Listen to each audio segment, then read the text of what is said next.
10 bar നമുക്ക് ഇരിക്കട്ടെ നമ്മുടെ പാർട്ടിക്ക്. കാരണം കായിട്ടുള്ള പരിപാടിയാണല്ലോ. നടപ്പില്ല. അള്ളാടെ ദീന് നടത്തലാണ് ഉദ്ദേശം. പെണ്ണുങ്ങൾ ഇലക്ഷന് നിൽക്കുന്നത് തെറ്റ് തന്നെയാണ്. ആ നിൽക്കുന്ന കാറും ലൈറ്റും പോയാലും കുഴപ്പമില്ല. പറയേണ്ടത് പറയുക തന്നെ ചെയ്യും. അതിനൊരു മടിയുമില്ല കേട്ടോ. അത് പറഞ്ഞതിന്റെ പേരിൽ ഡിസ്മിസ് ചെയ്താലും കൊള്ളാം, സസ്പെൻഡ് ചെയ്താലും കൊള്ളാം. ഒരു സംശയ കാര്യത്തിൽ വേണ്ട. മുസ്ലിം സ്ത്രീ മത്സരിക്കുന്നത് തെറ്റ് തന്നെയാണ്. ഇവിടെ മറ്റ് രാഷ്ട്രീയ പാർട്ടിക്കാർ മത്സരിക്കുന്നുണ്ടാവും. ആ കാര്യത്തിൽ നമുക്ക് തർക്കമില്ല. ഇവിടുത്തെ എല്ലാം രുത് 5 കസേരയ്ക്ക് വേണ്ടി സമുദായത്തിന്റെ ദൗർബല്യം മുതലെടുക്കരുത്. പലിശനെ ഹറാമാക്കരുത്.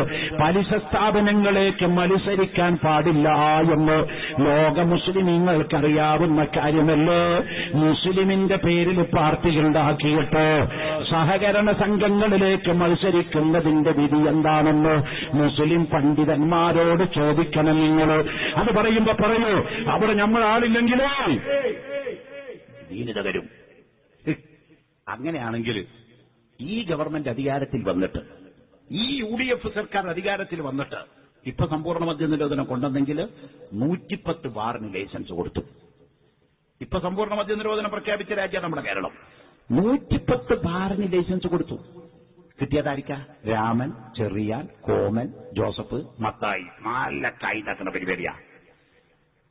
ആരെങ്കിലും പറയണ്ടേ? നമ്മുടെ സമുദായത്തിന് ഒരു 10 ബാർ കിട്ടിയിട്ടില്ലെങ്കിൽ എല്ലാം അവര് കൊണ്ടുപോയാൽ അവര് വലിയ ആൾക്കാരാവും. അവരുടെ 10 ബാർ നമുക്കും വേണമെന്ന് പറയാൻ നിങ്ങൾ തയ്യാറാവോ? സംവരണം ബാറിലും വേണ്ടേ? എല്ലാവരും അങ്ങനെ ഒട്ടാ മതിയോ? 10 ബാർ നമുക്ക് ഇരിക്കട്ടെ നമ്മുടെ പാർട്ടി.